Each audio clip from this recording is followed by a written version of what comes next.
Hi, and welcome to The Scoop. Today I'm speaking to one of Africa's top entrepreneurs and business moguls. He has invested in almost every sector of business and is a role model for thousands of young people. He's also a radio DJ in his very little spare time, fondly known as DJ CK. Dr. Chris Kirubi, welcome to The Scoop. Chris, it's great to have you here. Great to have you. Chris, let's start. You're a DJ. Give me the opening of your show. Hey, this is Capital 98.4, DJ CK on the fuse. And that's your opening line. That's me. So what was the fuse? You know, you've done many things in your life, and we'll go into that in a little bit. But the radio side, because being a media person myself, that's what really interests me. Why did you go into radio? Why did you invest in a media company and want to be a DJ yourself? I bought radio simply because I used to use a lot of radio in my advertising for my products. I have a company that produces a lot of consumer goods. And I found my money was going month after month onto buying space. And then I decided, why don't I buy the whole thing myself, you know? So it was a business decision. It was a business decision. More than a passion. Well, passion came after. Really? So Yes. First it was a business decision, thinking, okay, better to own the space and not spend so much on advertising. On advertising. And once I got in, I found I could not manage the business. Every time I asked my presenters what to do, how to change something, to tweak something else, they always told me, it is not possible. The audience don't like that. So I had to figure out, how do I own a station and not be in charge? And the only way was to get into the radio station itself and become one of them, so that when they talk about their audience, I can also talk about my audience. And what was the audience's reaction when you started? At first, my own staff thought I had gone cuckoo. I was berserk. And I told them, from today, my name is Chairman, not Chairman. My name is DJ CK. I just took my name's initials. And then I asked them, I said, who would like me in their show? And they looked at each other. They truly believed I had gone mad. And the first breakfast show said, no, not in our show. You wouldn't want to wake up so early, and our audience, I think, wouldn't accommodate you. The afternoon show, the same thing, and luckily enough, one of the young lady who was doing the mid-morning show, I think she sympathized with me. And she said, Chairman, why don't you come to my show? And I said, that's it. Then I asked her, what do you do? She said, oh, I play rock music. I said, fine, I have to scratch my head. Rock, yeah. Rock was your era. I knew Elvis Presley and those kind of guys. And I went to her show, and sure enough, when everybody heard out there that I'm in the show, not only I bought the station, but I'm also a DJ, it became a phenomenon in the country. And everybody was tweeting, sending messages to their friends, people from America, Australia, New Zealand. What is happening at home? Oh, the only thing, our chairman became a DJ. So in 3 months, our show became #1 in the station, simply because people wanted to know, what am I doing out there? And did you use the platform to impart your business knowledge and the lessons that you've learned in life? No, at first I was very nervous that I would not be accepted on air. But in 3 months, everybody wanted to listen to me. Everybody sent messages. We want to hear you. Can you speak to us? Because Normally a DJ does not speak on air. They choose That's the probably music. why they said to you, choose- take this show. That's why I chose that, because it was not possible I could be on air all the time. But I made sure the music selection was right. I made sure when I'm there, I spoke. And what did you speak about? What were some of the things that you talked about? Well, there are a lot of young people looking for mentorship. Young people want to ask you, how did you start? How can I do this? How can I find money to invest? How can I decide what is my next life? And many other issues. What do I do with my girlfriend who is giving me headache and problems? And I think I was an expert on that. I gave them You're also an expert. answers. Straight answers. Well, you don't become a DJ and not know how to deal with the ladies.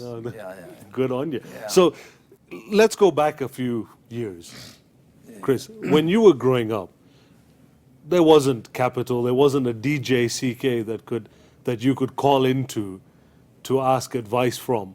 What were your early years like? Well, you know, the early years were something very difficult to explain, because simply these days you see young people driving in cars, you see them flying abroad, you see them going to English-speaking schools, you see them eating in super restaurants. These are things that were just in our dreams. These were things that didn't come our way. We were rural folks. You go to a rural school, you walk home if you are not lucky. If you are lucky, maybe you get into a truck to get home. And forever, your meals are at your house. I think we focus much more on what we were supposed to do, and that was education. Education, education.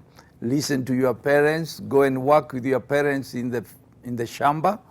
And there was nothing like smoking, drinking, which young people these days is their normal thing. Do you see that as a problem continent-wide, that you traveled all over the continent? Do you see that as a problem with the youth around the continent? This sense of entitlement? I think the most amazing thing is the way Africa has adopted to the Western world, even sometimes much more than the West itself. And those young people who do not get mentorship, those young people who do not have parents who care and give them some training at home, they totally can get completely lost because of all the fun, all the issues, the television shows, the music shows. You know, you buy a phone. The phone is Got everything on it. Is a pack of music, and you put earphones in your ears, and you are in your own world. You are not. So your part of parents, the your parents society. were very strict with you. Were they very strict? Did they drum in They these? didn't have to be strict. There was nothing to be strict about, because there was nothing to spoil some of us. But they were very keen on you getting They the best education They possible. were keen that we learn, and we struggled to study because they didn't have much money. They actually didn't have money. They were ordinary folks in the rural farms. I always believe if I didn't come from that kind of society, maybe I would not be who I am today. And we're going to talk about who Chris Kirubi is today when we come back.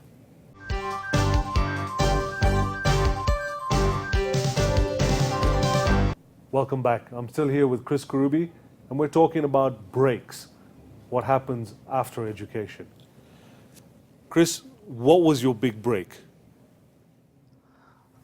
Well, my big break was that I was surviving. I survived poverty. I went to school. I had very little. I had support from well-wishers. I had missionary support. I went to some very hard schools in Western Kenya. Eventually came to a very comfortable school in Strathmore College.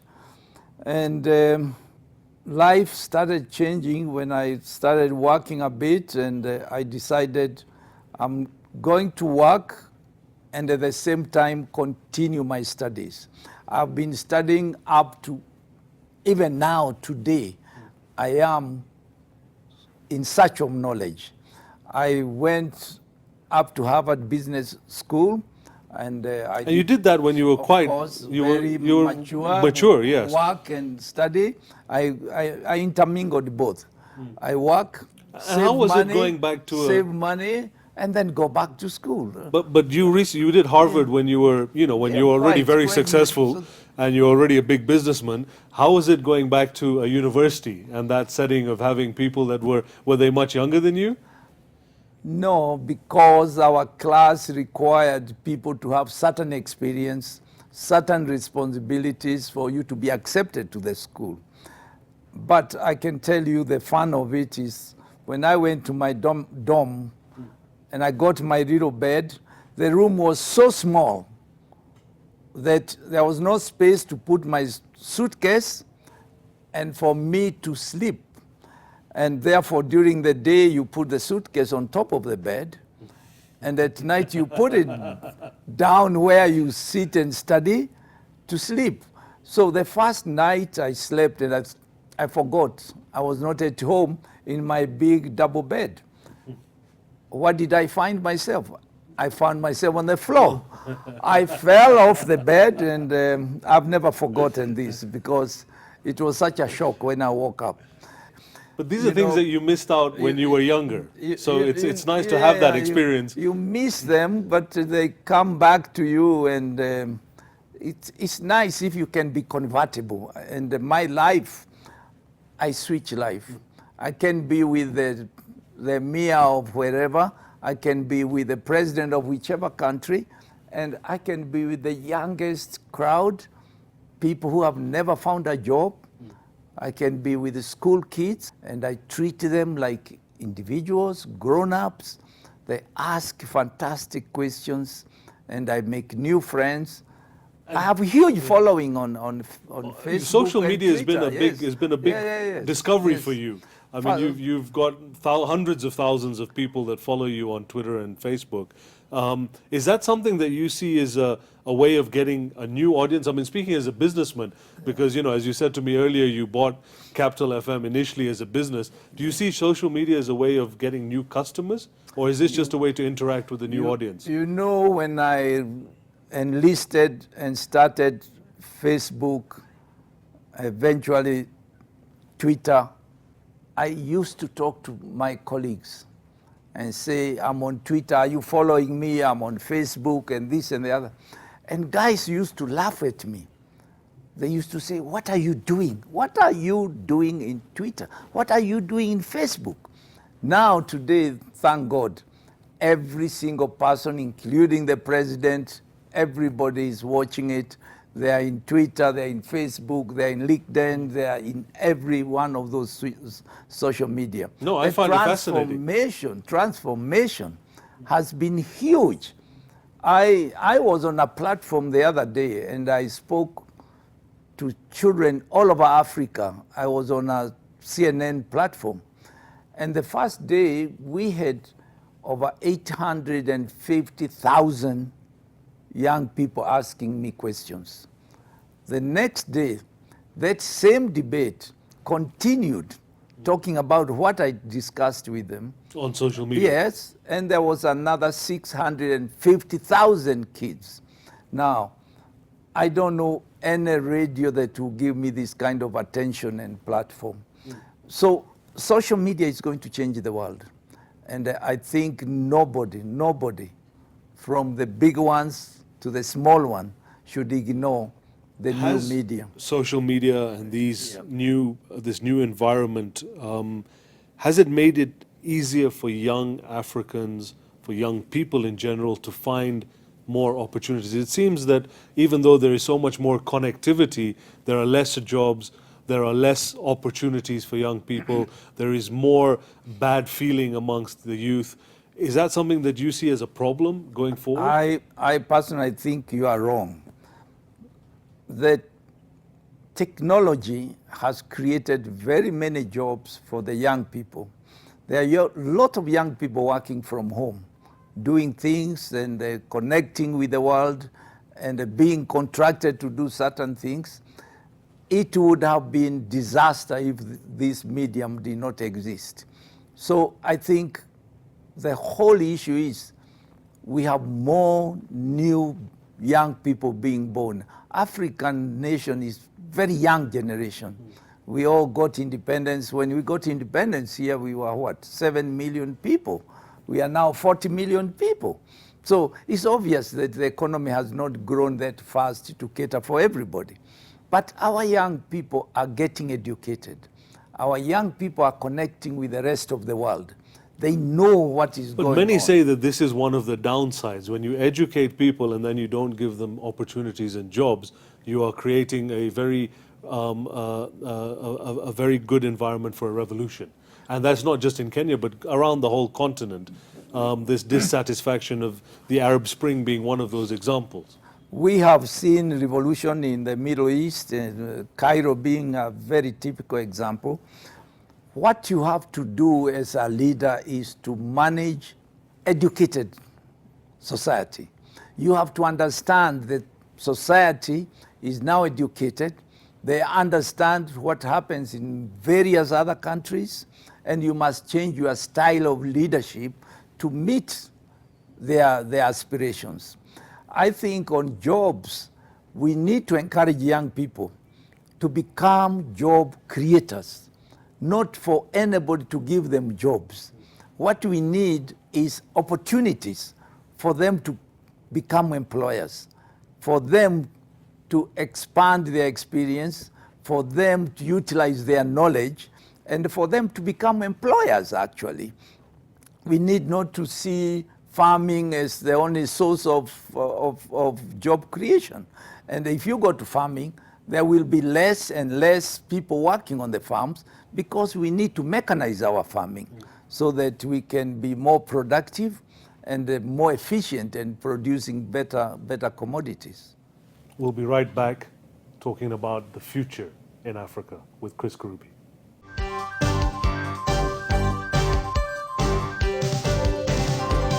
Hi, welcome back. We're still here with DJ CK and we're talking about future opportunities on the continent of Africa.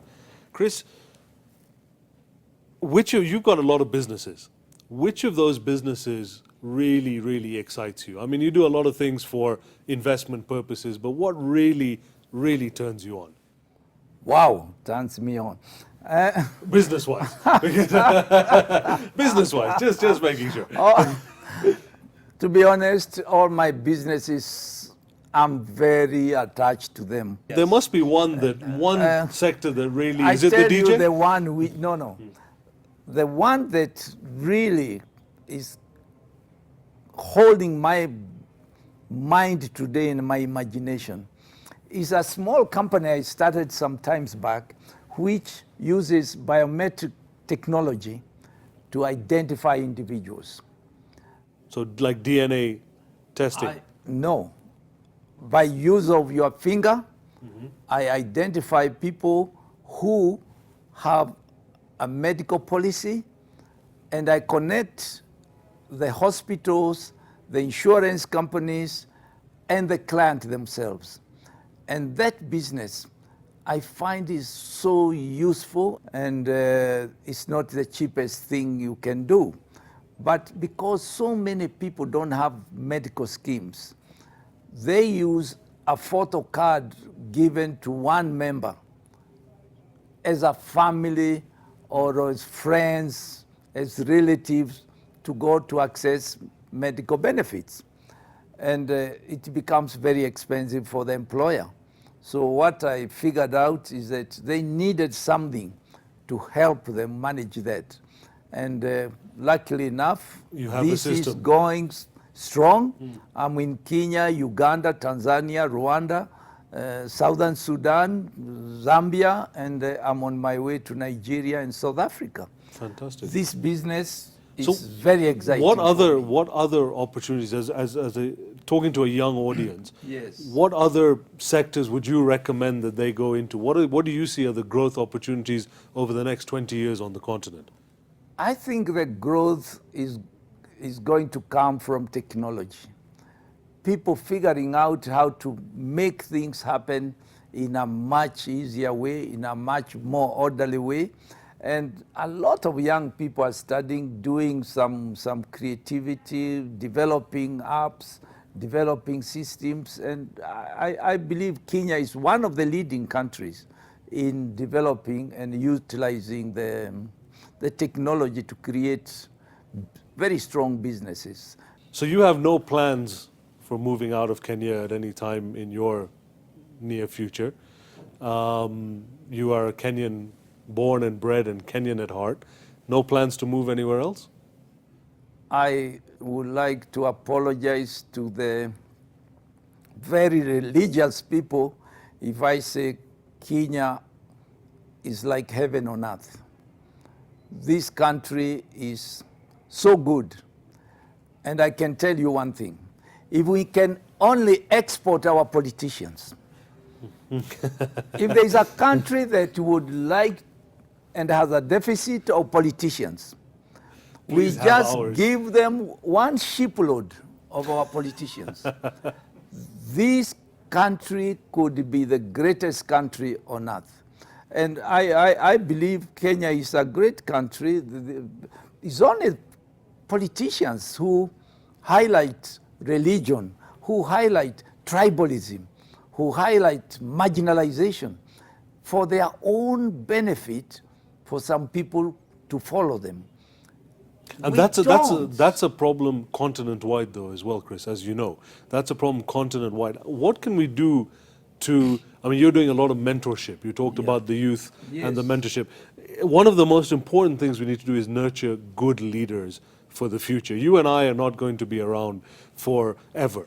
Maybe you will, because you might discover the secret the secret, yes. with How to- biometrics yes, to how- make sure you live forever. But I hope you invite me to that party when it happens. But young, you know, the youth don't seem to be interested in going into politics. Politics has become a very dirty business and a dirty profession, and you don't get quality people who want to go into that. How do we change that? You know, on the contrary, what we need is to send to politics the most intelligent people we have in this country. The problem has always been the material out there in politics are people who tried every other job. And when they failed on the jobs, they found their only role is to become politicians. Now, we need to turn it upside down and say, if you are the best in your profession, we want you in the politics. We want you to make decisions for the country. And I think that way we can create a new breed, because there is nothing to learn from the existing breed. No. Chris, your own kids, I went to school with Robert. Are they looking to come back here? They, you know, some of them live here, some live outside. Would you like everyone to be back home, you know, and create a country that they would all want to come back to and live? My kids, like everybody else in Kenya, for me, they are free to go out there, to venture outside, to gain experience, but eventually remember, home is home. Come back home, invest at home, come and support the investments Dad has got. I think it's important that they see other countries and see that they are no better, or they struggled through the same kind of struggles we are going through. So it's important that the children develop their own capability as well. We'll be right back with the scoop from Chris Kirubi.